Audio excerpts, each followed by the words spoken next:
오늘은 96년도에 출제되었던 홍길동전을 읽어볼게. 심청전처럼 홍길동전도 유명해서 기본적인 내용은 다 알고 있을 거라고 믿어. 그런데 홍길동전도 심청전과 마찬가지로 유치원 시절 또는 초등학교 시절에 읽었던 만화책이나 어린이 홍길동전을 생각하면 곤란해. 그럼 홍길동전의 기본적인 내용을 살짝 들춰볼게. 이 작품은 우리 문학사상 최초의 국문소설이야.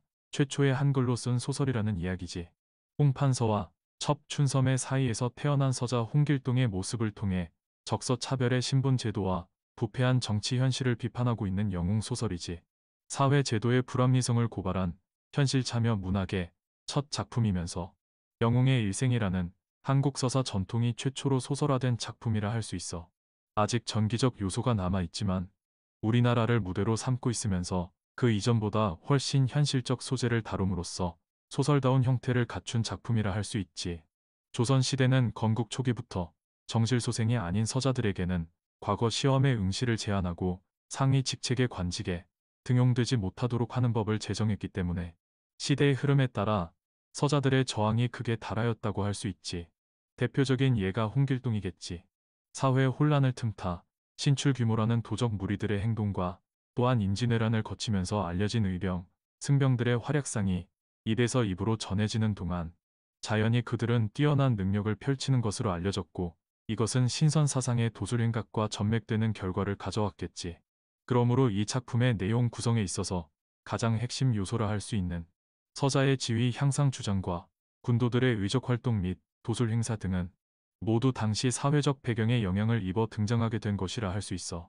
그럼 마지막으로 간단히 정리하면 갈래는 영웅소설, 국문소설, 사회소설이고 성격은 현실 비판적, 영웅적, 전기적이며 시점은 전지적 작가 시점이고 배경은 조선시대, 조선과 율도국이며 제재는 서자의 적서차별과 길동의 영웅적 삶이고 주제는 적서차별타파, 빈민구제, 이상국 건설에 대한 염원이지. 현존하는 우리나라 최초의 국문소설이고 출전은 경판본 홍길동전이야. 핵심 포인트는 영웅의 일생이라는 서사적 유형 구조를 처음으로 소설화한 작품이야. 자, 그럼 시작한다. 홍길동전. 조선조 세종 때에 한 재상이 있었으니 성은 홍씨요. 이름은 아무였다. 대대 명문거족의 후예로서 어린 나이에 급제해 벼슬이 이조판서에까지 이르렀다. 물망이 조야의 으뜸인데다 충효까지 갖추어 그 이름을 온 나라에 떨쳤다. 일찍 두 아들을 두었는데 하나는 이름이 인형으로서 본초 유씨가 낳은 아들이고 다른 하나는 이름이 길동으로서 시비춘섬이 낳은 아들이었다. 그 앞서 공이 길동을 낳기 전에 한 꿈을 꾸었다. 갑자기 우레와 병력이 진동하며 청룡이 수염을 거꾸로 하고 공을 향하여 달려들기에 놀랍게니 한바탕 꿈이었다. 마음속으로 크게 기뻐하여 생각하기를 내 이제 용꿈을 꾸었으니 반드시 귀한 자식을 낳으리라 하고 즉시 내당으로 들어가니 부인 유씨가 일어나 맞이하였다. 공은 기꺼이 그 고운 손을 잡고 바로 관계하고자 하였으나 부인은 정색을 하고 말했다. 상공께서는 위신을 돌아보지도 않은 채 어리고 경박한 사람의 비로한 행위를 하고자 하시니 첩은 따르지 않겠습니다. 하며 말을 마치고는 손을 떨치고 나가버렸다. 공은 몹시 무안하여 화를 참지 못하고 외당으로 나와 부인의 지혜롭지 못함을 한탄하였다. 그때 마침 시비춘섬이 차를 올리기에 그 고요한 분위기를 틈타 춘섬을 이끌고 곁방에 들어가 바로 관계하였다.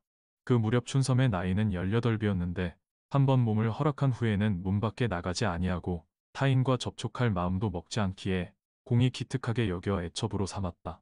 과연 그 달부터 태기가 있더니 10달 만에 일개 옥동자를 낳았는데 생김새가 비범하여 실로 영웅어걸의 기상이었다. 공은 한편으로 기뻐하면서도 부인의 몸에서 태어나지 못한 것을 안타깝게 여겼다. 길동이 점점 자라 8살이 되자 총명하기가 보통이 넘어 하나를 들으면 100가지를 알 정도였다.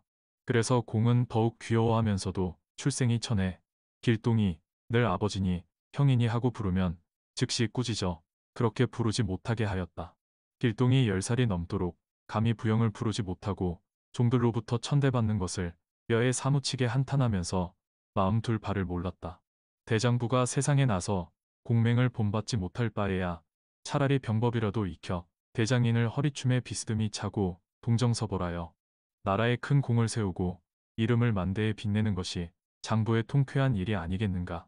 나는 어찌하여 일신이 적막하고 부형이 있는데도 아버지를 아버지라 부르지 못하고 형을 형이라 부르지 못하니 심장이 터질지라. 이 어찌 통탄할 일이 아니겠는가 하고 말을 마치며 뜰에 내려와 검수를 익히고 있었다. 그때 마침 공이 또한 달빛을 구경하다가 길동이 서성거리는 것을 보고 즉시 불러 물었다. 너는 무슨 흥이 있어서 밤이 깊도록 잠을 자지 않느냐? 길동은 공경하는 자세로 대답했다. 소인은 마침 달빛을 즐기는 중입니다. 그런데 만물이 생겨날 때부터 오직 사람이 귀한 존재인 줄 아옵니다만 소인에게는 귀함이 없사오니 어찌 사람이라 하겠습니까? 공은 그 말의 뜻을 짐작은 했지만 일부러 책망하는 체하며 내 무슨 말이냐 했다. 길동이 저라고 말씀드리기를 소인이 평생 서러하는 바는 소인이 대감 정기를 받아 당당한 남자로 태어났고 낳아 길러주신 부모님의 은혜를 입었음에도 불구하고 아버지를 아버지라 못하옵고 형을 형이라 못하오니 어찌 사람이라 하겠습니까? 하고 눈물을 흘리며 적삼을 적셨다. 공이 듣고 나자 비록 불쌍하다는 생각은 들었으나 그 마음을 위로하면 마음이 방자해질까 염려되어 크게 꾸짖어 말했다. 재상 집안에 천한종의 몸에서 태어난 자식이 너뿐이 아닌데 내가 어찌 이다지 방자하냐? 앞으로 다시 이런 말을 하면 내 눈앞에 서지도 못하게 하겠다. 이렇게 꾸짖으니 길동은 감히 한마디도 더 하지 못하고 다만 당에 엎드려 눈물을 흘릴 뿐이었다. 공이 물러가라 하자 그제서야 길동은 침소로 돌아와 슬퍼해 마지 않았다. 길동이 본래 재주가 뛰어나고 도량이 활달한지라 마음을 가라앉히지 못해 밤이면 잠을 이루지 못하곤 했다. 하루는 길동이 어미 침소에 가 울면서 아뢰었다. 소자가 모친과 더불어 전생연분이 중하여 금세의 모자가 되었으니 그 은혜가 지극하옵니다. 그러나 소자의 팔자가 기박하여 천한 몸이 되었으니 품은 한이 깊사옵니다. 장부가 세상에 살면서 남의 천대를 받음이 불가한지라 소자는 자연히 서름을 억제하지 못하여 모친 쓰라를 떠나려 하오니 엎드려 바라건대 모친께서는 소자를 염려하지 마시고 귀체를 잘 돌보십시오. 그 어미가 듣고 나서 크게 놀라 말했다. 재상가의 천생이 너뿐이 아닌데 어찌 마음을 좁게 먹어 어미 간장을 태우느냐? 길동이 대답했다. 옛날 장충의 아들 길사는 천생이지만 13살에 그 어미와 이별하고 운봉산에 들어가 돌을 닦아 아름다운 이름을 후세에 전하였습니다. 소자도 그를 본받아 세상을 벗어나려 하오니 모친은 안심하고 후일을 기다리십시오. 근간의 곡산댁의 눈치를 보니 상공의 사랑을 잃을까 하여 우리 모자를 원수같이 알고 있습니다. 큰 화를 입을까 하오니 모친께서는 소자가 나감을 염려하지 마십시오. 하니 그 어머니 또한 슬퍼하더라. 원래 곡산댁은 곡산 지방의 기생으로 상공에 첩이 되었던 것인데 이름은 초란이었다. 아주 교만하고 자기 마음에 맞지 않으면 공에게 고자질을 하기에 집안의 패단이 무수하였다.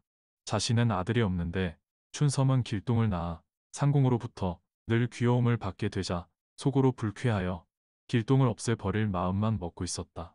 하루는 초란이 흉계를 꾸미고 우녀를 청하여 말하기를 내가 편안하게 살려면 길동을 없애는 방법밖에는 없다. 만일 나의 소원을 이루어주면 그 은혜를 후하게 갚겠다고 하니 무녀가 듣고 기뻐서 대답했다. 지금 흥인문 밖에 인류 관상녀가 있는데 사람의 상을 한번 보면 전후 기륭을 판단합니다. 그 사람을 청하여 소원을 자세하게 말하고 공께 소개하여 그녀로 하여금 전후사를 자신이 본 듯이 이야기하게 하면 공이 속아 넘어가 길동을 없애고자 할 것이니 그때를 틈타 이리이리하면 어찌 묘한 방법이 아니겠습니까? 이에 초란이 크게 기뻐서 먼저 은돈 50냥을 주고 관상녀를 청해 오도록 하자 무녀가 하직하고 갔다. 이튿날 공이 내실에 들어와 부인과 더불어 길동이 비범함을 화제로 이야기하면서 다만 신분이 처남을 안타까워하고 있던 중 문득 한 여자가 들어와 마루 아래서 인사를 하기에 공이 이상하게 여겨 물었다. 그대는 어떠한 여자인데 무슨 일로 왔소? 그 여자가 말했다. 소인은 관상 보는 사람이온데 우연히 상공댁에 이르렀습니다. 공이 이 말을 듣고 길동의 장래를 알고 싶어 즉시 길동을 불러서 보이니 관상녀가 이윽히 보다가 놀라 말하기를 이 공자의 상을 보니 천고 영웅이요 일대 호걸이지만 지체가 부족하니 다른 염려는 없을 듯합니다. 하고는 말을 하고자 하다가 주저하기에 공과 부인이 크게 의심이 나서 말했다. 무슨 말인지 바른대로 이르라. 관상녀가 마지 못하는 체하며 주위 사람들을 내보내고 말했다. 공자의 상을 보니 가슴속에 조화가 무궁하고 미간에 산천정기가 영롱하오니 실로 왕이 될 기상입니다. 장성하면 장차 온 집안이 멸망하는 화를 당할 것이오니 상공께서는 유념하십시오. 공이 듣고 나서 놀란 나머지 한참 동안이나 묵묵히 있다가 마음을 진정시키고 이르기를 사람의 팔자는 피하기 어려운 것이니 너는 이런 말을 누설하지 말라. 당부하고는 돈푼이나 주어 보내었다. 그 후로는 공이 길동을 산에 있는 정자에 머물게 하고 행동 하나하나를 엄격하게 감시했다. 길동은 이런 일을 당하자 서름이 더욱 북받쳤지만 어쩔 수가 없어 육도삼약이라는 병법과 천문지리를 공부하고 있었다. 공이 이 사실을 알고는 크게 근심하여 말했다. 이 놈이 본래 재주가 있으니 만일 과분한 마음을 품게 되면 관상녀의 말과 같을 것이니 이를 장차 어찌하랴. 이때 초란이 우녀 및 관상녀와 내통하여 공을 놀라게 하고는 길동을 없애고자 거금을 들여 자객을 매수했는데 그 이름은 특제였다. 초란은 특제에게 전후 내막을 자세히 일러주고는 공에게 가서 아뢰었다. 며칠 전 관상녀가 아는 일이 귀신 같으니 길동의 앞일을 어떻게 처리하려 하십니까? 저도 놀랍고 두려우니 일찍 길동을 없애버리는 것이 나을 듯하옵니다. 공은 이 말을 듣고 눈썹을 찡그리면서 이 일은 내 손바닥 안에 있으니 너는 번거롭게 굴지 말라 하고 물리치기는 했으나 마음이 자연 산란하여 밤이면 잠을 이루지 못해 병이 나고 말았다. 부인과 좌랑 인형이 크게 근심이 되어 어쩔 줄을 모르고 있는데 초란이 곁에서 모시고 있다가 아뢰었다. 상공의 병환이 위중하심은 길동으로 인한 것입니다. 저의 좁은 소견으로는 길동을 죽여 없애면 상공의 병환도 완쾌되실 뿐 아니라 가문도 보존할 것이온데 어찌 이 점을 생각하지 않으시는지요. 부인이 이르기를 아무리 그렇다 한들 천륜이 지중한데 차마 어찌 그런 짓을 하겠나. 고하자 초란이 말했다. 듣자오니 특제라는 자객이 있는데 사람 죽이기를 주머니 속에 물건 잡듯이 한답니다. 그에게 거금을 주고 밤에 들어가 해치게 하면 상공이 아셔도 어쩔 수 없을 것이오니 부인은 제삼 생각하십시오. 부인과 좌랑이 눈물을 흘리면서 말했다. 이는 차마 못할 바이로되 첫째는 나라를 위함이요. 둘째는 상공을 위함이며 셋째는 홍씨 가문을 보존하기 위함이니 너의 생각대로 하려무나. 그러자 초란이 크게 기뻐하면서 다시 특제를 불러 사정을 자세히 이야기하고 오늘 밤에 급히 행하라 하니 특제가 그렇게 하겠다 하고 밤들기를 기다렸다. 한편 길동은 그 원통한 일을 생각하니 잠시를 머물지 못할 바이지만 상공의 엄명이 지중하므로 어쩔 수가 없어 밤마다 잠을 설치고 있었다. 그런데 그날 밤 촛불을 밝혀놓고 주역을 골똘히 읽고 있는데 까마귀가 3번 울고 갔다. 길동은 이상한 예감이 들어 혼잣말로 저 짐승은 본래 밤을 꺼리거늘 이제 울고 가니 심히 불길하도다 하면서 잠시 주역의 팔괘로 점을 쳐보고는 크게 놀라 책상을 밀치고 둔갑법으로 몸을 숨긴 채 동정을 살피고 있었다. 사경쯤 되자 한 사람이 비수를 들고 천천히 방문으로 들어오는지라 길동이 급히 몸을 감추고 주문을 외니 호련한 줄기에 음산한 바람이 일어나면서 집은 간데 없고 첩첩산 중의 풍경이 굉장하였다. 크게 놀란 특제는 길동의 조화가 무궁한 줄 알고 비수를 감추며 피하고자 했으나 갑자기 길이 끊어지면서 층암절벽이 가로막자 오도가도 못하는 처지가 되었다. 사방으로 방황하다가 피리 소리를 듣고서야 정신을 차리고 살펴보니 한 소년이 나귀를 타고 오며 피리 불기를 그치고 꾸짖었다. 너는 무엇 때문에 나를 죽이려 하는가?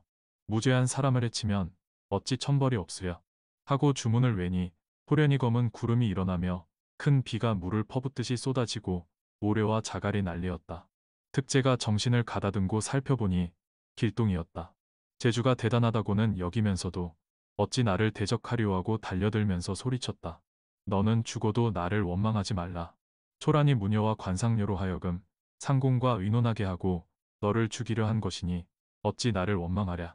칼을 들고 달려드는 특제를 보자 길동은 분함을 참지 못해 요술로 특제의 칼을 빼앗아 들고 호통을 쳤다. 내가 재물을 탐내어 사람 죽이기를 좋아하니 너같이 무도한 놈은 죽여서 후환을 없애겠다. 하고 칼을 드니 특제의 머리가 방 가운데 떨어졌다. 길동은 분노를 이기지 못해 그날 밤에 바로 관상녀를 잡아와 특제가 죽어있는 방에 들이쳐 받고 꾸짖기를 내가 나와 무슨 원수 졌다고 초랑과 짜고 나를 죽이려 했나 하고 칼로 치니 처참하기 그지없었다. 이때 길동이 두 사람을 죽이고 하늘을 살펴보니 은하수는 서쪽으로 기울어지고 달빛은 희미하여 마음은 더욱 울적해졌다.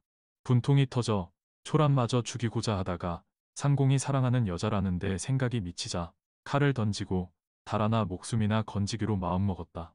바로 상공 침소에 가 타직 인사를 올리고자 하는데 마침 공도 창 밖에 인기척을 듣고서 창문을 열고 살폈다. 공은 길동임을 알고 불러 말했다.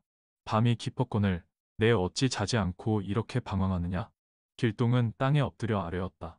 소인이 일찍 부모님께서 낳아 길러주신 은혜를 만분의 일이나마 갚을까 하였더니 집안에 옳지 못한 사람이 있어 상공께 참소하고 소인을 죽이고자 하기에 겨우 목숨은 건졌으나 상공을 모실 길이 없기로 오늘 상공께 하직을 고하옵니다.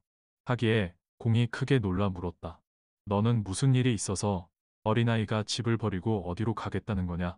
길동이 대답했다. 날이 밝으면 자연히 아시게 되려니와 소인의 신세는 뜬구름과 같사옵니다. 상공에 버린 자식이 어찌 갈 곳이 있겠습니까? 길동이 두 줄기의 눈물을 감당하지 못해 말을 이루지 못하자 공은 그 모습을 보고 불쌍한 마음이 들어 타일렀다. 내가 너의 품은 한을 짐작하겠으니 오늘부터는 아버지를 아버지라 부르고 형을 형이라 불러도 좋다. 길동이 절하고 아뢰었다. 소자의 한 가닥 지극한 한을 아버지께서 풀어주시니 죽어도 한이 없습니다. 엎드려 바라옵건대 아버지께서는 만수무강하십시오. 이렇게 말하고 하직하니 공이 붙잡지 못하고 다만 무사하기만을 당부하더라. 길동이 또 어머니 침소에 가서 소자는 지금 슬하를 떠나려 하오나 다시 모실 날이 있을 것이니 모치는 그 사이 귀체를 아끼십시오. 하고 작별 인사를 하였다. 춘섬이 이 말을 듣고 무슨 까닭이 있음을 짐작하나 굳이 묻지는 않고 하직하는 아들의 손을 잡고 통곡하면서 말했다. 내 어디로 가려 하느냐? 한 집에 있어도 거처하는 곳이 멀어 늘 보고 싶었는데 이제 너를 정처 없이 보내고 어찌 잊으랴. 부디 쉬 돌아와 만나기를 바란다. 길동이 절하고 문을 나와 멀리 바라보니 첩첩한 산중에 구름만 자욱한데 정처 없이 길을 가니 어찌 가련치 않으랴. 한편 초라는 특제의 소식이 없자 이상하다 싶어 사정을 알아보라 했더니 길동은 간 대가 없고 특제와 관상녀의 시신만 방 안에 있더라고 했다. 이에 혼비백산하여 급히 부인에게 알리니 부인은 크게 놀라 좌랑을 불러 이 일을 이야기하고 상공에게도 알렸다. 이 소식에 접한 상공은 대경실색하며 말했다. 길동이 밤에 와 슬피 하직하기에 이상하다 여겼더니 결국 이런 일이 벌어졌구나. 이에 좌랑이 감히 숨기지 못하여 초란이 그 동안의 한 일을 아뢰었더니 공은 더욱 분노하여 초란을 내쫓고 슬그머니 그들의 시체를 없앤 후 종들을 불러 이런 말을 내지 말라고 당부하였다. 그 무렵 길동은 부모와 이별하고 정처 없이 떠돌다가 어떤 경치 좋은 곳에 이르렀다. 인가를 찾아 점점 들어가니 큰 바위 밑에 돌문이 닫혀 있었다. 가만히 그 문을 열고 들어가자 평원광야가 나타나는데 거기에는 수백 호의 인가가 즐비하고 여러 사람이 모여 잔치를 하며 즐기고 있었으며 알고 보니 그곳은 도적의 소굴이었다. 한 사람이 길동을 보고 예사롭지 않다는 듯 반겨 말했다. 그대는 어떤 사람이기에 이곳에 찾아왔소. 이곳에는 영웅이 모여 있으나 아직 우두머리를 정하지 못하고 있으니 그대가 만일 용력이 있어 참여할 마음이 나면 저 돌을 들어보시오. 길동이 이 말을 듣고 다행히 여겨 절하고 말했다. 나는 경성 홍판서의 서자 길동인데 집에서 천대받기가 싫어서 아무데나 정처 없이 다니다가 우연히 이곳에 들어왔소. 마침 모든 호걸들이 동료되기를 바라니 대단히 감사하거니와 장부가 어찌 저만한 돌 들기를 근심하리오. 하고 그 돌을 들어 수십 보를 걷다가 던졌는데 그 돌 무게는 1000근이었다. 여러 도적들이 일시에 칭찬하기를 과연 장사로다. 우리 수천 명 중에 이 돌 드는 자가 없더니 오늘 하늘이 도와 장군을 내려주셨도다. 하고 길동을 윗자리에 앉힌 뒤 차례로 술을 권하며 옛날 의례대로 흰말을 잡아 맹서하면서 언약을 굳게 맺었다. 이에 많은 사람들이 일시에 응낙하고 온종일 즐기며 놀았다. 그 후 길동은 여러 사람과 더불어 무예를 연습해 수개월 안에 군법을 엄히 세웠다. 하루는 여러 사람들이 하나의 제의를 했다. 우리가 벌써부터 합천 해인사를 쳐 그 재물을 빼앗고자 하였으나 지략이 부족하여 실천에 옮기지 못했는데 이제 장군님 의견은 어떠하신지요? 길동은 웃으며 내가 장처 출동한 터이니 그대들은 내 지휘대로만 하라. 하고는 푸른 도포의 검은 띠를 띠고 나귀 등에 올랐다. 부하 몇 명도 데리고 갔다. 내가 그 절에 가서 동정을 살펴보고 오겠다. 고 하며 가는 뒷모습이 완연한 재상과 자제였다. 그 절에 들어가 주지에게 먼저 말했다. 나는 경성 홍판서댁 차제다. 이 절에 공부를 하려고 왔는데 내일 백미 20석을 보낼 것이니 음식을 깨끗이 장만하라. 너희들과 함께 먹겠다. 하고는 절 안을 두루 살펴보며 뒷날을 기약하고 동굴을 나오니 모든 중들이 기뻐하였다. 길동이 돌아와 백미 수십 석을 보내고 부하들을 불러놓고 말했다. 내가 아무 날 그 절에 가 이리이리 할 것이니 그대들은 뒤를 따라와 이리이리 하라. 그 날이 다가와 부하 수십 명을 데리고 해인사에 이르렀더니 중들이 맞이에 들어갔다. 길동이 노승을 불러 내가 보낸 쌀로 음식이 부족하지 않던가 하니 노승이 어찌 부족하겠습니까? 너무 황감하였습니다고 하였다. 길동이 맨 윗자리에 앉아 모든 중을 일제히 청해 각기 상을 받게 하고는 먼저 술을 마시며 차례로 권하니 모든 중이 황감해하였다. 길동이 상을 받고 먹다가 모래를 슬그머니 입에 넣고 깨무니 소리가 크게 났다. 중들이 듣고 놀라 사과를 했지만 길동은 일부러 화를 내어 꾸짖었다. 너희들이 음식을 어찌 이다지 깨끗하지 않게 했느냐. 이는 반드시 나를 깔보고 업신여기는 짓이다.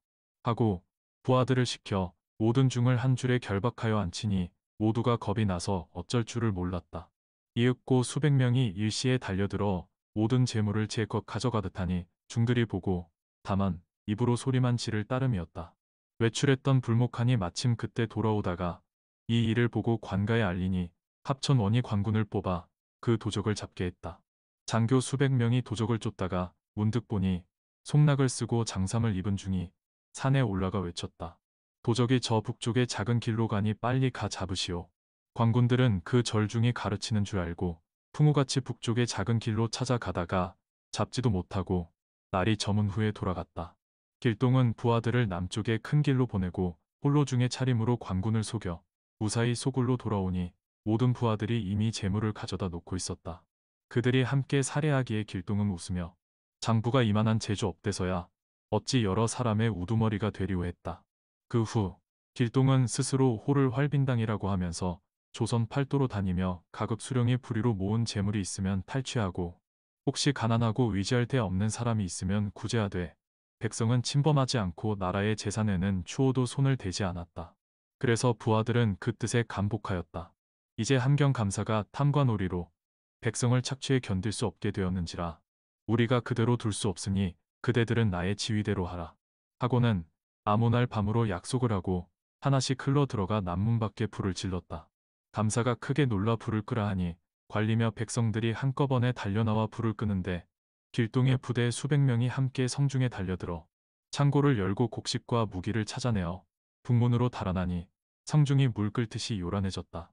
감사가 뜻밖의 변을 당하여 어쩔 줄을 모르다가 날이 밝은 후 살펴보고서야 창고에 무기와 곡식이 없어졌음을 알고 크게 놀라 도적 잡기에 전력을 기울였다. 그런데 후련 북문에 방이 붙기를 아무 날 돈과 곡식을 도적한 자는 활민당 당수 홀길동이라 하였기에 감사가 군사를 징발하여 도적을 잡으려 하였다. 한편 길동이 여러 부하와 함께 곡식을 많이 훔쳤으나 행여 길에서 잡힐까 염려하여 둔갑법과 축지법을 써서 처소에 돌아오니 날이 새려 하였다. 하루는 길동이 여러 부하를 모으고 말했다. 이제 우리가 합천 해인사에 가 재물을 탈취하고 또 함경 가명에 가 돈과 곡식을 훔쳐서 소문이 파다하려니와 나의 이름을 써서 가명에 붙였으니 오래지 않아 잡히기 쉬울 것이다. 그러나 그대들은 나의 재주를 보라. 하고 즉시 초인 7을 만들어 주문을 외며 혼백을 붙였다. 7 길동이 한꺼번에 팔을 뽐내며 크게 소리치고 한 곳에 모여 야단스럽게 짓거리니 어느 것이 진짜 길동인지 알 수가 없었다. 팔도에 하나씩 흩어지되 각각 사람 수백 명씩 거느리고 다니니 그 중에서도 어느 것이 진짜인지 알 수가 없었다.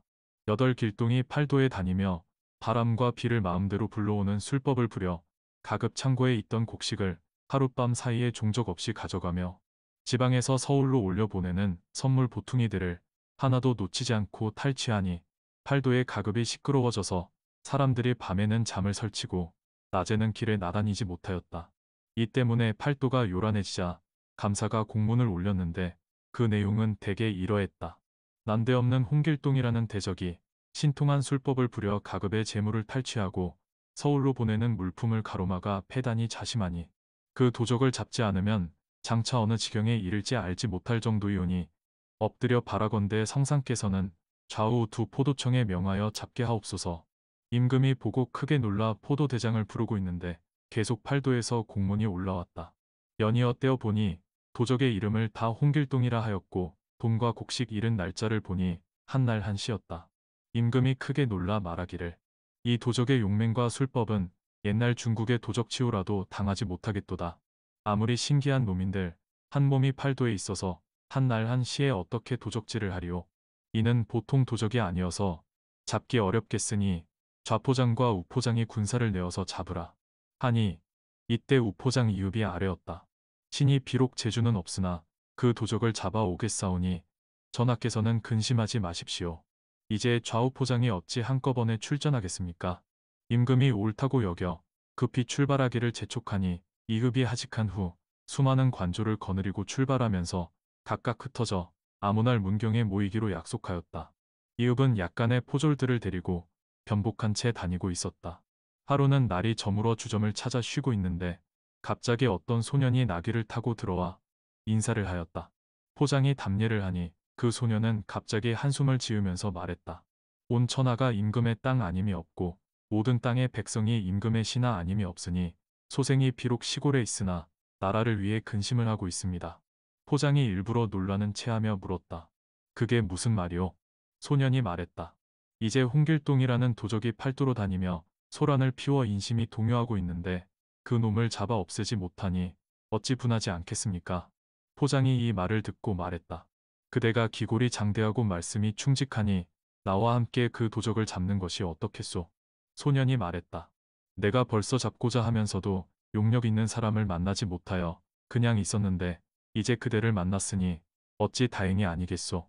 그러나 그대의 재주를 알 수 없으니 그윽한 곳에 가서 시험합시다. 하고 가다가 한 곳에 이르러 높은 바위 위에 올라앉으면서 말했다. 그대는 힘을 다하여 두 발로 나를 차 떨어뜨리라. 하고 벼랑 끝에 나가 앉았다. 포장이 생각하되 제 아무리 용력이 있은들 한번 차면 어찌 떨어지지 않으리오. 하고 평생 힘을 다하여 두 발로 힘껏 차니 그 소년이 갑자기 돌아앉으며 말했다. 그대는 정말 장사로다. 내가 여러 사람을 시험해 보았지만 나를 움직이게 한 자가 없었는데 그대에게 차이어 오장이 울린 듯하도다. 그대가 나를 따라오면 길동을 잡을 것이오. 하고 첩첩산중으로 들어가기에 포장이 생각하되 나도 힘을 자랑할 만하더니 오늘 저 소년의 힘을 보니 어찌 놀랍지 않은가. 그러나 이곳까지 왔으니 설마 저 소년 혼자인들 길동 잡기를 근심하리오. 하고 따라갔다. 그 소년이 갑자기 돌아서면서 이곳이 길동의 소굴인데 내가 먼저 들어가 탐지할 것이니 그대는 여기서 기다리라. 고 했다. 포장은 속으로 의심은 되었으나 빨리 잡아오라고 당부하고는 앉아 있었다. 이윽고 호련히 계곡으로부터 수십 명의 군졸들이 요란하게 소리를 지르며 내려오고 있었다. 포장이 크게 놀라 피하고자 하는데 점점 가까이 와 포장을 묶으면서 꾸짖었다. 내가 포도대장 이읍인가? 우리들이 저승의 왕명을 받아 너를 잡으러 왔다. 하고 쇠사슬로 목을 올가 풍우같이 몰아가니 포장이 혼이 빠져 어쩔 줄을 몰랐다. 한 곳에 이르러 소리를 지르며 꿇어앉히기에 포장이 정신을 가다듬어 쳐다보니 궁궐이 광대한데 무수한 신장들이 주위에 벌려서 있고 전상에 하나의 임금이 앉아 성난 목소리로 말했다. 내 하찮은 놈이 어찌 홍장군을 잡으려 하는가. 너를 잡아 지옥에 가두겠다. 포장이 겨우 정신을 차려. 소인은 인간 세상에 보잘것없는 사람인데 죄도 없이 잡혀왔으니 살려보내 주시기 바랍니다. 하고 몹시 애걸하니 전상에서 웃으며 꾸짖었다. 이 사람아, 나를 자세히 보라. 나는 곧 활빈당 우두머리 홍길동이다. 그대가 나를 잡으려 하기에 그 용력과 뜻을 알고자 어제 내가 푸른 도포 입은 소년처럼 꾸며 그대를 인도해 이곳에 와서 나의 위엄을 보여주는 것이다. 말을 마치자 부하들을 시켜 묶은 것을 끌렀다. 마루에 앉히고 술을 내어와 권하면서 다시 말했다. 그대는 부질없이 다니지 말고 빨리 돌아가되 나를 보았다 하면 반드시 죄를 추궁당할 것이니 부디 그런 말은 내지 말라. 이렇게 말하고는 다시 술을 부어 권하면서 부하들에게 내어 보내라 하였다. 포장이 생각하되 내가 이것이 꿈인가 생시인가 여기에는 어찌하여 왔을까 하며 길동의 신기한 조화에 놀라 일어나 가고자 했다. 그러나 홀연 팔다리를 움직일 수 없었다. 괴이하다는 생각이 들어 정신을 차리고 살펴보니 자신이 가죽 부대 속에 들어 있었다. 간신히 나와 보니 부대 셋이 나무에 걸려 있었다. 차례로 끌어내어 보니 처음 떠날 때 데리고 왔던 부하들이었다. 서로 이르기를 이게 어찌된 일인고 우리가 떠날 때는 문경으로 모이자 하였는데 어찌 이곳에 왔을까 하고 두루 살펴보니 다른 곳도 아니고 서울의 북악산이었다. 네 사람이 어이없어 성안을 굽어보며 하인에게 물었다. 너는 어째서 여기 왔느냐? 세 사람이 아뢰었다. 소인들은 주점에서 자고 있었는데 갑자기 바람과 구름에 쌓여 일이 왔사오니 어찌된 까닭인지 알지를 못하겠습니다. 포장이 이 일이 너무나 허무맹랑하니 남에게 말하지 말라. 그러나 길동의 재주는 헤아릴 수 없으니 사람의 힘으로써야 어찌 잡겠는가. 우리가 이제 그저 들어가면 반드시 죄를 면치 못할 것이니 아직 몇 달을 기다리다가 들어가자 하고 나왔다. 이때 임금이 팔도에 공문을 내려 길동을 잡도록 하였지만 그 조화가 무궁하여 서울의 큰 길에 혹은 수레를 타고 왕래하고 혹은 각 고을의 도착 날짜를 미리 공문으로 알려놓고는 가마를 타고 왕래하기도 하며 혹은 어사의 모습을 꾸며 탐관오리의 목을 자르고 임금에게 보고하되 임시여사 홍길동이 올리는 공문이라 했다. 이에 임금은 더욱 진노하여 이 놈이 각도에 다니며 이런 난리를 치는데도 아무도 잡지 못하니 이를 장차 어찌하리오 하면서 삼정승과 육판서를 모아놓고 의논을 하고 있었다. 그때 연이어 공문이 올라왔는데 다 팔도의 홍길동이 장난한다는 내용의 공문이었다. 임금이 차례대로 보고는 크게 근심하여 주위를 돌아보면서 물었다. 이 놈이 아마 사람은 아니고 귀신인 것 같소. 조신 중에서 누가 그 근본을 짐작할 수 있겠소. 한 사람이 나와서 아뢰었다. 홍길동은 전임 이조판서 홍아무개의 서자요. 병조자랑 홍인영의 서재이오니 이제 그 부자를 잡아와서 친히 문초하시면 자연히 아실까 하옵니다. 임금이 더욱 화를 내어 이런 말을 어찌 이제야 하는가 하고는 즉시 그렇게 하도록 명령했다. 홍아무개는 의금부에 가두고 먼저 인형을 잡아들여 임금이 몸소 문초를 하였다. 임금이 진노하여 책상을 치며 꾸짖었다. 길동이라는 도적이 너의 서재라는데 어찌 조치하지 않고 그냥 두어 국가에 큰 재앙이 되게 한단 말인가. 내가 만일 잡아들이지 않으면 내 부자의 충효도 돌아보지 않을 것이니 빨리 잡아들여 나라에 대변이 없게 하라. 인형이 황공하여 관을 벗고 머리를 조아리며 아뢰었다.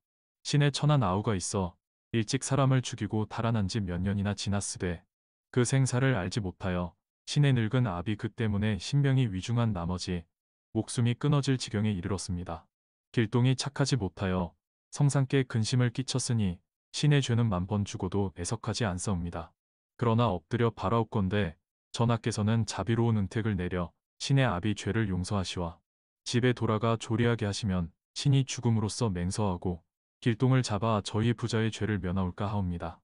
임금이 다 듣고 나자 감동하여 즉시 홍아무개를 사면하고 인형에게 경상감사를 제수하면서 말했다. 경이 만일 길동을 잡지 못하면 감사로서의 능력이 없다고 볼 것이니라. 기한을 1년으로 정하여 주니 쉬 잡아들이라.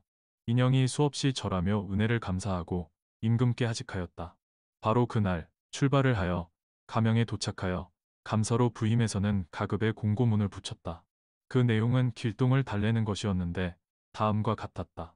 사람이 세상에 남에 오륜이 으뜸이요 오륜이 있음으로써 인의의 지가 분명하거늘 이를 알지 못하고 임금과 부모의 명을 거역해 불충불효가 되면 어찌 세상에 용납하리요. 우리 아우 길동은 이런 일을 알 것이니 스스로 형을 찾아와 사로잡히라. 아버지께서 너로 말미암아 고칠 수 없는 병환이 들고 성상께서 크게 근심하시니 너의 죄악은 가득 차서 넘치는 셈이다. 이 때문에 나를 특별히 감사로 임명하여 너를 잡아들이라 하신다. 만일 잡지 못하면 우리 홍씨 집안의 여러 대에 걸친 깨끗한 덕이 하루아침에 없어지리니 어찌 슬프지 않으랴. 바라나니 아우 길동은 이를 생각하여 일찍 자수하면 너의 죄도 덜릴 것이요 우리 가문도 보존할 것이니 너는 만번 생각하여 자수하라. 감사가 이 공문을 가급에 붙인 뒤 공무를 전폐한 채 길동이 자수하기만 기다리고 있었다. 하루는 나귀를 탄 소년 하나가 하인 수십 명을 거느리고 병영문 밖에와 뵙기를 청한다 하기에 감사가 들어오라 하니 그 소년이 당상에 올라와 인사를 했다. 감사가 눈을 들어 자세히 보니 그토록 기다리던 길동인지라 기쁘고도 놀라와 주위 사람들을 물러가게 하고 손을 잡고 흐느껴 울면서 말했다. 길동아, 내가 한 번 집을 떠난 뒤 생사를 알지 못하여 아버지께서는 고칠 수 없는 병을 얻으셨다. 너는 갈수록 불효를 끼칠 뿐 아니라 나라에 큰 근심이 되게 하니 무슨 마음으로 불충불효를 하며 또한 도적이 되어 세상에 비할 데 없는 죄를 짓느냐. 이 때문에 성상께서 진노하시어 나로 하여금 너를 잡아들이도록 하셨다. 이는 피치 못할 죄이니 너는 일찍 서울로 올라가 왕명에 순종해라.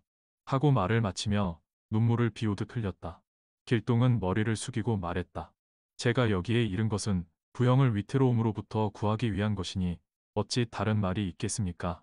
대감께서 당초에 천한 길동을 위하여 아버지를 아버지라 부르게 하고 형을 형이라 부르게 하셨던들 어찌 여기까지 이르렀겠습니까?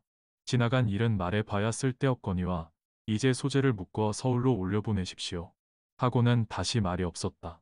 감사는 이 말을 듣고 한편 슬퍼하면서 한편 공문을 쓰고는 길동의 목에 칼을 채우고 발에 착고를 채워 죄인 호송용 수레에 태웠다. 권장한 장교 10여 명을 뽑아 호송하게 한 뒤 주야로 갑절의 길을 가도록 시켜 올려보냈다. 각 읍 백성들은 길동의 재주를 들었는지라 잡아온다는 소문을 듣고 길에 모여 구경을 하였다. 이때 팔도에서 다 길동을 잡아 올리니 조정과 서울 사람들이 어찌된 영문인지를 아무도 몰랐다. 임금이 놀라서 온 조정의 신하들을 모으고 몸소 죄인을 다스리는데 8명의 길동을 잡아 올리니 그들이 서로 다투면서 말하기를 내가 진짜 길동이지 나는 아니다 하며 서로 싸우니 어느 것이 진짜 길동인지 분간할 수가 없었다. 임금이 괴이히 여겨 즉시 홍화무게를 불러 말했다. 자식을 알아보는 데는 아비만한 자가 없다 하니 저 8 중에서 경의 아들을 찾아내라. 혼공이 황공하여 머리를 조아리면서 아뢰었다. 신의 천한 자식 길동은 왼편 다리에 붉은 혈점이 있사오니 그것으로서 알 수 있을 것입니다.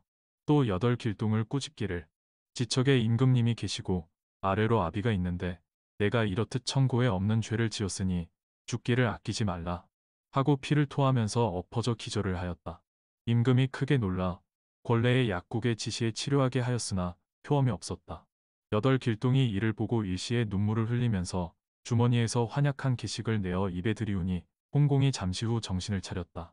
길동 등이 임금에게 아뢰었다.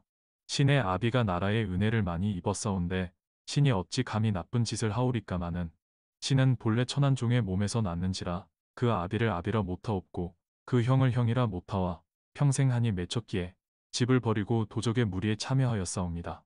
그러나 백성은 추호도 범하지 않고 각 읍 수령이 백성들을 들볶아 착취한 재물만 빼앗았을 뿐입니다. 이제 10년이 지나면 조선을 떠나갈 곳이 있사오니 엎드려 빌건대 성상께서는 근심하지 마시고 신을 잡으라는 공문을 거두어 주십시오. 하고 말을 마치며 8명이 한꺼번에 넘어지므로 자세히 보니 다 풀로 만든 허수아비였다. 임금이 더욱 놀라며 진짜 길동을 잡으라는 공문을 다시 팔도에 내렸다. 길동이 허수아비를 없애고 두루 다니다가 사대문에 글을 써 붙였는데 그 글에다 소신 길동은 아무리 하여도 잡지 못할 것이오니 병조판서 벼슬을 내리시면 잡히겠습니다. 고 하였다. 임금이 그 글을 보고 신하들을 모아 의논하니 여러 신하들이 말했다. 이제 그 도적을 잡으려 하다가 잡지 못하고 도리어 병조판서를 제수하심은 이웃나라에도 창피스러운 일입니다. 임금이 옳다고 여기고 다만 경상감사에게 길동 잡기를 재촉하니 경상감사가 왕명을 받고는 황공하고 죄송하여 어쩔 줄을 몰랐다. 하루는 길동이 공중으로부터 내려와 저라고 말했다. 제가 지금은 진짜 길동이오니 형님께서는 아무 염려 마시고 결박하여 서울로 보내십시오. 감사가 이 말을 듣고는 손을 잡고 눈물을 흘리면서 말했다. 이 철없는 아이야. 너도 나와 동기인데 부영의 가르침을 듣지 않고 온 나라를 떠들썩하게 하니 어찌 애달지 않으랴. 내가 이제 진짜 몸이 와서 나를 보고 잡혀가기를 자원하니 도리어 기특한 아이로다. 하고 급히 길동의 왼쪽 다리를 보니 과연 혈점이 있었다. 즉시 팔다리를 단단히 묶어 죄인 호송용 수레에 태운 뒤 건장한 장교 수십 명을 뽑아 철통같이 싸고 풍우같이 몰아가도 길동의 안색은 조금도 변치 않았다. 여러 날 만에 서울에 다다랐으나 대궐문에 이르러 길동이 한번 몸을 움직이자 쇠사슬이 끊어지고 수레가 깨어져 마치 매미가 허물 버뜩 공중으로 올라가며 나는 듯이 운무에 묻혀 가버렸다. 장교와 모든 군사가 어이없어 다만 궁중만 바라보며 넋을 잃을 따름이었다. 어쩔 수 없이 이 사실을 보고하니 임금이 듣고 천고에 이런 일이 어디 있으랴 하며 크게 근심을 했다. 이에 여럿이나 중 한 사람이 아뢰기를 길동의 소원이 병조판서를 한 번 지내면 조선을 떠나겠다는 것이라 하오니 한 번 제 소원을 풀면 제 스스로 은혜에 감사하오리니 그때를 타 잡는 것이 좋을까 하옵니다. 고 했다. 임금이 옳다 여겨 즉시 길동에게 병조판서를 제수하고 사대문에 글을 써 붙였다. 그때 길동이 이 말을 듣고 즉시 고관의 복장인 사무관대에 서띠를 띠고 덩그런 수레에 의젓하게 높이 앉아 큰 길로 버젓이 들어오면서 말하기를 이제 홍판서 사안하러 온다. 고 했다. 병조의 하급 관리들이 맞이해 권례에 들어간 뒤 여러 관원들이 의논하기를 길동이 오늘 사안하고 나올 것이니 도끼와 칼을 쓰는 군사를 매복시켰다가 나오거든 일시에 쳐죽이도록 하자 하고 약속을 하였다. 길동이 권례에 들어가 엄숙히 절하고 아뢰기를 소신이 죄악이 지중하온데 도리어 은혜를 입사와 평생의 한을 풀고 돌아가면서 전하와 영원히 작별하오니 부디 만수무강하소서 하고 말을 마치며 몸을 공중에 솟구쳐 구름에 쌓여가니 그 가는 곳을 알 수가 없었다. 임금이 보고 도리어 감탄을 하기를 길동의 신기한 재주는 고금에 드문 일이로다. 제가 지금 조선을 떠나노라 하였으니 다시는 패 끼칠 일이 없을 것이요. 비록 수상하기는 하나 일단 대장부다운 통쾌한 마음을 가졌으니 염려 없을 것이로다. 하고 팔도의 사면에 글을 내려 길동 잡는 일을 그만두었다. 한편 길동이 제 곳에 돌아와 부하들에게 명령하기를 내가 다녀올 곳이 있으니 너희들은 아무데도 출입하지 말고 내가 돌아오기를 기다리라. 하고 즉시 몸을 솟구쳐 남경으로 향하여 가다가 한 곳에 다다르니 거기는 소위 율도국이었다. 사면을 살펴보니 산천이 깨끗하고 인물이 번성하여 편안하게 살만한 곳이었다. 남경에 들어가 구경한 뒤 또 제도라 하는 섬에 들어가 두루 다니면서 산천도 구경하고 인심도 살피다가 오봉산에 이르니 정말 제일 강산이었다. 둘레가 700리요 기름진 논이 가득하여 살기에 정말 합당하였다. 마음속으로 생각하기를 내 이미 조선을 하직하였으니 이곳에 와 은거하였다가 큰 일을 꾀하리라 하고 가벼운 걸음으로 본 곳에 돌아와 여러 부하에게 말했다. 그대는 아무 날 양천강변에 가서 배를 많이 만들어 몇 월 며칠 경성 한강에서 기다리라. 내 임금께 청해 벼 1천석을 구해올 것이니 약속을 어기지 말라. 한편 홍공은 길동에 장난이 없으므로 신병이 쾌차하고 임금 또한 근심 없이 지내게 되었다. 당시는 9월 보름께였는데 임금이 달빛을 받으며 후원을 배회하고 있을 때 갑자기 한 줄기의 맑은 바람이 일어나며 공중에서 피리 소리가 맑게 울려오는 가운데 한 소년이 내려와 임금 앞에 엎드렸다. 임금은 놀라서 물었다. 선동이 어찌 인간 세상에 내려왔으며 무엇을 하려 하느뇨? 소년은 땅에 엎드려 아뢰기를 신은 전임 병조판서 홍길동이옵니다. 임금이 놀라 물었다. 내가 깊은 밤에 어찌 왔느냐? 길동이 대답해 가로되 신이 전하를 받들어 만세를 모실까 했으나 제가 천한종의 몸에서 태어났기 때문에 문으로는 홍문관이나 예문관 벼슬 길이 막혀 있고 무로는 선정관 벼슬 길에 막혀 있습니다. 이런 까닭으로 사방을 멋대로 떠돌아다니면서 관청에 폐를 끼치고 조정에 죄를 지었던 것이온데 이는 전하로 하여금 아시게 하려 함이었습니다. 엎드려 바라건대 전하께서는 만수무강하십시오. 하고 공중으로 올라가 나는 듯이 가건을 임금이 그 재주를 못내 칭찬하였다. 그 후로는 길동에 폐단이 없으니 사방이 태평하였다. 길동이 조선을 하직하고 남경 땅 제도라는 섬으로 들어가 수천호의 집을 지은 뒤 농업에 힘쓰고 무기 창고를 지으며 군법을 연습하니 병사는 잘 훈련되고 양식은 풍족하게 되었다. 하루는 길동이 화살촉에 바를 약을 구하러 망당산으로 가다가 낙천 땅에 이르렀다. 그곳에는 부자 백룡이라는 사람이 딸 하나를 두고 있었는데 재질이 비상하여 애중하게 여기는 터였으나 어느 날 광풍이 크게 불면서 그 딸이 없어져 버렸다. 그러자 백룡 부부는 슬퍼하면서 많은 돈을 들여 사방으로 찾았으나 종적이 없었다. 부부는 슬픔에 젖어 말을 퍼뜨리기를 누구라도 내 딸을 찾아주면 재산의 반을 주고 사위를 삼으리라고 하였다. 길동은 이 말을 듣고 마음에 치근하였으나 할 일 없어 망당산에 가서 약초를 캐며 들어가다가 날이 저물어 주저하고 있는데 갑자기 사람 소리가 나며 등불이 밝게 비쳤다. 그곳을 찾아가니 사람이 아닌 미물이 앉아 짓거리고 있었다. 원래 이 짐승은 울동이라는 짐승인데 여러 해를 묵어 변화가 무궁하였다. 길동이 몸을 감추고 활로 쏘니 그중 괴수가 맞았다. 그러자 모두 소리를 지르며 달아나기에 길동은 나무에 의지하여 밤을 지내고 두루 돌아다니면서 약을 캐더니 갑자기 괴물 몇이서 길동을 보고 물었다. 그대는 무슨 일로 이 깊은 곳에 이르렀소? 길동이 대답했다. 내가 위수를 아는 고로 이 산에 들어와 약을 캐는 중인데 그대들을 만났으니 다행이오. 그것이 대답하기를 나는 이곳에 산지 오래더니 우리 왕이 부인을 새로 정하고 어제 밤에 잔치를 하다가 하늘에서 내린 살을 맞아 위중한지라 그대가 명이라 하니 선약으로 왕의 병을 고치면 중상을 받으리라 하였다. 길동이 생각하되 이놈이 어제 밤에 상한 몸이로다 하고 허락하였다. 그것이 길동을 인도하여 문에 세우고 돌아가더니 이윽고 청하기에 길동이 들어가 보니 그림으로 장식한 집이 넓고도 아름다운데 그 가운데 흉악한 것이 누워 신음하다가 길동을 보자 몸을 움직이면서 말했다. 내가 우연히 천사를 맞아 위독했는데 애들의 말을 듣고 그대를 청하였으니 이는 하늘이 나를 살린 것이라. 그대는 재주를 아끼지 말라. 길동이 감사의 뜻을 표하고 말했다. 먼저 몸의 내부를 치료할 약을 쓰고 다음으로 외부를 치료할 약을 쓰는 것이 좋을까 하노라. 그것이 응낙하거늘 길동이 약주머니에서 독약을 내어 급히 온수에 타서 먹이니 한참 만에 한마디 소리를 지르고 죽는지라 모든 요괴가 일시에 달려들었다. 길동은 신통수를 부려 모든 요괴를 후려치는데 갑자기 두 젊은 여자가 애걸하였다.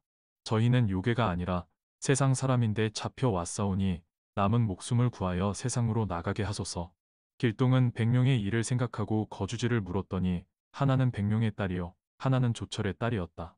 길동의 요괴를 깨끗이 없애버리고 두 여자를 구출해 각각 제 부모에게 돌려주니 그 부모들은 크게 기뻐하면서 그날로 홍생을 맞아 사위를 삼았는데 첫째 부인은 백소저요 둘째 부인은 조소저였다.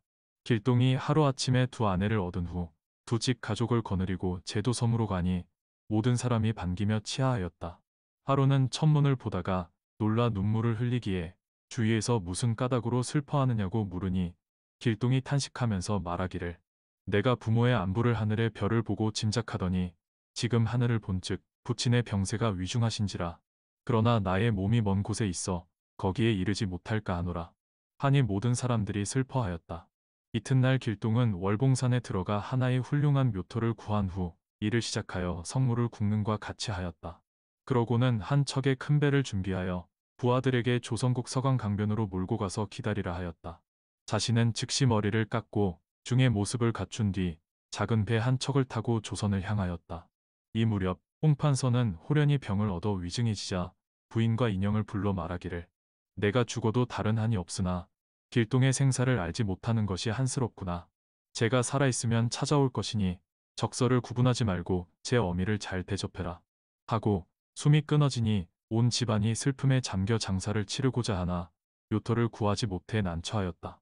하루는 문지기가 알리기를 어떤 중이 와서 영희에 조문하려 합니다. 고 했다. 이상하게 여겨 들어오라 했더니 그 중이 들어와 목을 놓아 크게 우니 모든 사람이 곡절을 몰라 서로 얼굴만 돌아보았다. 그 중이 상주에게 한번 통곡한 뒤 말하기를 형님께서 어찌 아우를 몰라보십니까? 고 했다. 상주가 자세히 보니 곧 길동이라 붙잡고 통곡하며 아우냐 그 사이 어디 갔더냐 아버지께서 평소에 유언이 간절하셨는데 이제 오니 어찌 자식의 도리이겠는가 하며 손을 이끌고 내당에 들어가 모부인을 배웠고 춘섬을 상명케 하였다. 한바탕 통곡한 뒤 묻기를 내가 어찌 중이 되어 다니느냐 했다. 길동이 대답했다. 소자가 조선을 떠나 머리 깎고 중이 되어 지술을 배웠지요. 이제 부친을 위하여 좋은 터를 구했으니 모치는 염려 마십시오. 인형이 크게 기뻐하면서 말했다. 너의 재주 기이한지라 좋은 터를 구했다니 무슨 염려가 있으랴. 다음날 길동이 운구하여 제 모친을 모시고 서강강변에 이르니 지휘해 놓은 배가 기다리고 있었다. 배에 올라 화살같이 빨리 저한 곳에 다다르니 여러 사람이 수십 척의 배를 대기시켜 놓고 있었다. 서로 반기며 호위하여 가니 그 광경이 대단하였다. 언간 산 위에 다다름에 인형이 자세히 본즉 산세가 웅장한지라 길동의 지식을 못내 탐복하였다. 일을 마치고 함께 길동의 처소로 돌아오니 백씨와 조씨가 시어머니와 시숙을 맞아 배옵는 한편 인형과 출랑은 못내 길동의 지식을 탐복하고 또한 춘섬은 길동이 장성하였음을 칭찬하였다. 여러 날이 되자 인형은 길동과 춘섬을 이별하면서 산소를 극진히 모시라 당부한 후 산소에 하직하고 출발했다. 본국에 이르자 모부인을 배웠고 전후 사실을 말씀드리니 부인이 신기하게 여겼다. 한편 길동이 제사를 극진히 받들어 3년상을 마치고 나서는 모든 영웅을 모아 무예를 익히며 농업에 힘을 쓰니 병사는 잘 조련되고 양식도 풍족했다. 남쪽에 율도국이라는 나라가 있었으니 기름진 평야가 수천 리나 되어 실로 살기 좋은 나라라 길동이 매양 마음속으로 생각해 오던 바였다. 모든 사람을 불러 말하기를 내가 이제 율도국을 치고자 하니 그대들은 최선을 다하라 하고는 그날 진군을 하였다. 길동은 스스로 선봉장이 되고 마숙으로 후군장을 삼아 잘 훈련된 병사 5만을 거느리고 율도국 철봉산을 다다라 싸움을 걸었다. 율도국 태수 김연충이 난데없는 군사가 이름을 보고 크게 놀라 왕에게 보고하는 한편 한 부대의 군사를 거느리고 내달아 싸웠다. 길동이 이를 맞아 싸워 한 번의 접전에 김연충을 베고 철봉을 얻어 백성을 달래어 위로하였다. 정철로 철봉을 지키게 하고 대군을 지휘에 움직여 바로 도성을 치는데 격서를 율도국에 보냈으니 그 내용은 이러하였다. 의병장 홍길동은 그를 율도왕에게 붙이나니 대저 임금은 한 사람의 임금이 아니요 천하 사람의 임금이라. 내 하늘의 명을 받아 병사를 일으켜 먼저 철봉을 파하고 물밀듯 들어오고 있으니 왕은 싸우고자 하거든 싸우고 그렇지 않으면 일찍 항복하여 살기를 도모하라. 왕이 다 보고 나서 소리쳐 말하기를 우리나라가 철봉을 굳게 믿거늘 이제 이렇으니 어찌 대항하랴 하고는 모든 신하를 거느리고 항복했다. 길동이 성중에 들어가 백성을 달래어 안심시키고 왕위에 오른 후 전에 율도왕으로 의령군을 봉했다. 마숙과 최철로 각각 좌의정과 우의정을 삼고 나머지 여러 장수에게도 각각 벼슬을 내리니 조정에 가득 찬 신하들이 만세를 불러 할애하였다. 왕이 나라를 다스린 지 3년에 산에는 도적이 없고 길에서는 떨어진 물건을 주워 가지지 않으니 태평세계라고 할 만하였다. 왕이 백룡을 불러 내가 조선 성상께 표문을 올리려 하니 경은 수고를 아끼지 말라 하고 당부를 했다. 그 후 길동은 표문과 편지를 홍씨 집안으로 붙였다. 백룡이 조선에 도착하여 먼저 표문을 올리니 임금이 표문을 보고 크게 칭찬해 홍길동은 진실로 기이한 인재로다 하고는 홍인영을 위로 사신을 삼아 유서를 내렸다. 인영이 임금의 은혜에 감사한 후 돌아와 모부인에게 임금과 이야기한 바를 말씀드리니 부인이 또한 가려 하였다. 인영이 마지못해 부인을 모시고 출발하여 여러 날 만에 율도국에 이르렀다. 왕이 맞이해 향안을 배설하고 유서를 받은 후 모부인과 인영을 환대하였다. 산소를 찾아본 후 대연을 베풀어 즐겼다. 여러 날이 되자 유씨가 호련병을 얻어 죽음에 선릉에 쌍장하였다. 인영이 왕을 하직하고 본국에 돌아와 임금까지 보고하니 임금이 모친상 당했음을 위로하였다. 율도왕이 3년상을 마치니 대비도 이어 세상을 떠나 선릉에 안장하고 3년상을 마쳤다. 왕이 삼자 이녀를 낳으니 장자와 차자는 백시 소생이고 삼자와 차녀는 조시 소생이었다. 장자현으로 세자를 봉하고 그 나머지는 다 군으로 봉하였다. 왕이 나라를 다스린 지 30년에 갑자기 병이 들어 별세하니 나이 72세였다. 왕비도 이어 죽으니 선릉에 안장한 후 세자가 즉위하여 대대로 이으면서 태평스럽게 살았더라.